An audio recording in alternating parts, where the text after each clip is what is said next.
Pemirsa, setelah mengamati perdagangan saham di Bursa Efek Indonesia, kita akan menuju Jakarta Futures Exchange untuk mencermati perdagangan komoditas.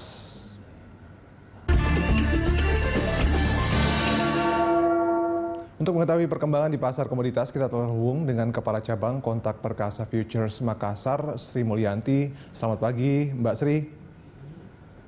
Selamat pagi, Mas Dodi. Ya, Mbak Sri, ini kita tahu bahwa Wall Street kembali mencetak rekor. Apa ini dampaknya pada harga emas? Oke, terima kasih Mas Dodi atas kesempatannya ya. Jadi kalau saya perhatikan Wall Street mencetak harga tertinggi ya. Ini sangat berpengaruh sekali terhadap harga emas.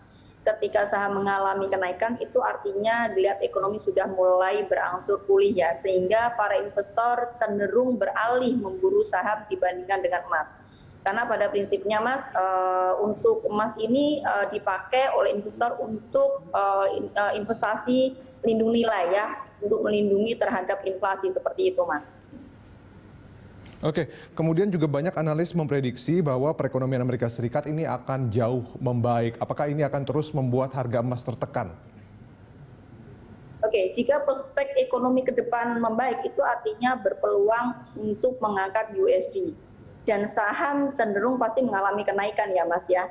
Para pelaku usaha biasanya lebih cenderung mereka fokus pada bisnis real. Jadi secara tidak langsung mereka justru akan mulai berangsur meninggalkan emas dan mereka beralih ke bisnis real dan di sini fokusnya adalah di saham seperti itu Mas. Kalau pergerakan harga emas sendiri untuk pekan ini seperti apa Mbak Sri? Oke, untuk harga emas pekan ini saya melihat jika harga emas dia bergerak menembus level 1743 ya pada pekan ini, maka harga akan diprediksi melanjutkan kenaikan ke level resisten 2 yaitu di 1763 Mas.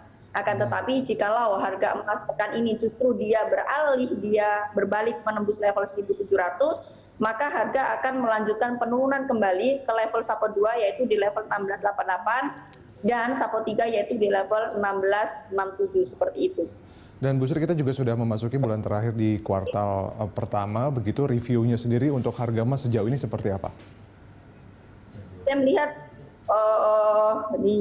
di kuartal akhir ini menjelang kuartal kedua harga emas masih cenderung dia stagnan. Ya, yang perlu kita pantau adalah obligasi pemerintah Amerika Serikat dan USD. Ini terus-menerus harus kita lihat karena kedua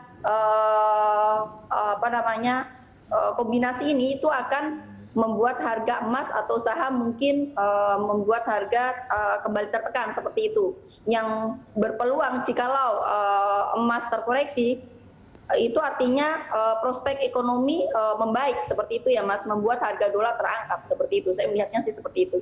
Oke, sekarang kita ke CPO nih Bu Sri. Kalau kita lihat ini kan Sri Lanka baru saja ban ya atau melarang impor minyak kelapa sawit dan kemudian tidak boleh ada pembukaan perkebunan minyak sawit yang baru. Ini akan mendongkrak atau justru menekan harga CPO?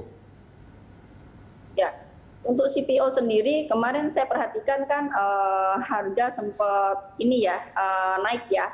Itu memang didukung oleh permintaan impor Sri Lanka. Nah, setelah pemerintah melarang untuk impor, ini justru langsung membuat harga CPO tertekan karena kurangnya permintaan membuat harga ini cenderung menurun seperti itu Mas. Oke, kalau kita kaitkan dengan bulan Ramadan yang sebentar lagi akan tiba, tentu saja akan ada banyak permintaan minyak nabati dan lemak begitu. Apakah ini bisa menjadi sentimen positif untuk harga CPO?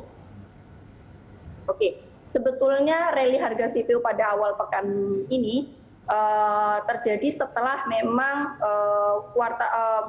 pekan lalu dia sempat anjlok sebesar 10%. Nah, pada minggu lalu itu disebabkan karena kekhawatiran investor terhadap kenaikan produksi, yang pertama itu. Yang kedua, setelah permintaan menjelang Ramadan ini membuat harga terangkat kembali dan selain itu juga ada festival musim semi di India, seperti itu Mas. Oke, lalu apa dampaknya pelemahan harga minyak terhadap CPO ini, Bu Sri? Untuk minyak sebetulnya pada dasarnya kita ketahui bersama ya, CPO adalah salah satu bahan baku untuk membuat biodiesel. Nah, biodiesel ini adalah bahan bakar terbarukan, substitusi ya bahan bakar fosil seperti minyak sehingga wajar ya, seperti saya perhatikan dia wajar ketika pergerakan harga minyak juga ini turut menjadi sentimen yang menggerakkan harga CPO seperti itu, Mas. Nah, selain emas dan CPO, ini komoditas apa lagi yang menarik ini, Bu Sri? Selain emas dan CPO, untuk sementara saya perhatikan yang menarik di komoditas adalah sektor energi, komoditas energi ya, seperti minyak mentah dan batu bara yang akan diproyeksikan diperdagangkan bervariasi di pekan ini. Karena permintaan pasar yang pertama, yang kedua memang kelihatan ekonomi yang sudah mulai berjalan dan membaik seperti itu, Mas. Baik, terima kasih Bu Sri atas informasinya. Pemirsa, Kepala Cabang Kontak Perkasa Futures Makassar, Sri Mulyanti.